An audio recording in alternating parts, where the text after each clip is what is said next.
Hi guys, today I'm going to show you the D-pads on the various devices and their sounds. So if I take the Game Boy, you can hear the sound, just listen.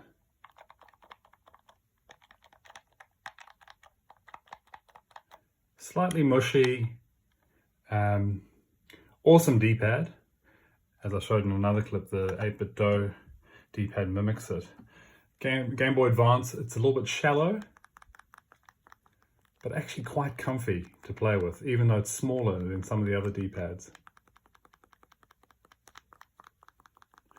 Clicky, not too clicky. A shallower D-pad than the Game Boy. We saw the 8-bit Do yesterday, very much, that's a satisfying click. And it's got a bit more depth than the Game Boy Advance. Funny enough, the Game Boy Micro is almost completely silent.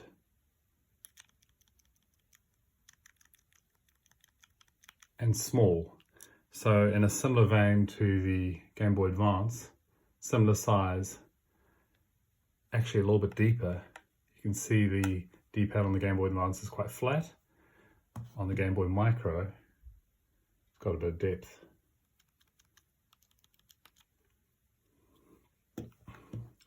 On the recent Game & Watch,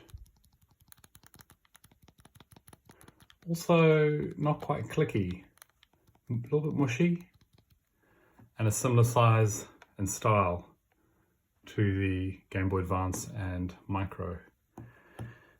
The DSi, the DS,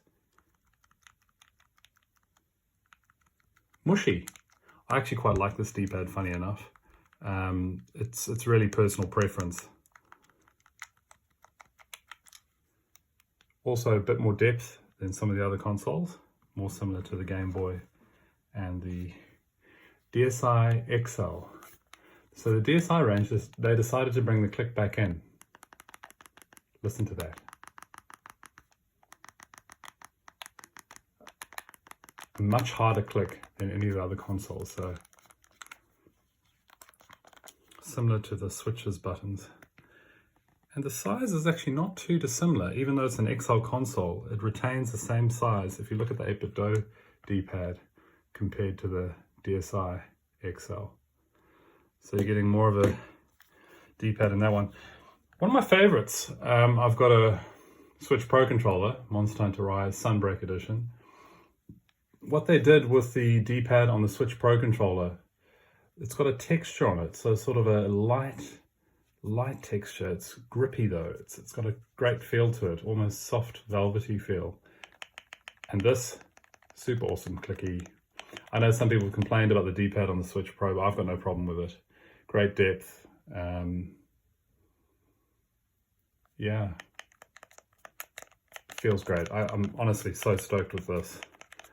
I think if I were to pick a favorite out of these, it's difficult. I think the 8-bit Do wins out. This is my regular, so I'm so used to this D-pad. It just feels like home. But I do like the the DS Lite D-pad, funny enough. And I think the Micro is just a little bit too mushy. This is a great in-between. It's got a slight click and still mushy. Depends what you like. I think we started with the Game Boy, old school, and ended on the Switch Pro. So yeah, let me know what you guys prefer in terms of your D-pad clickiness, and feel free to like and comment and subscribe to my channel.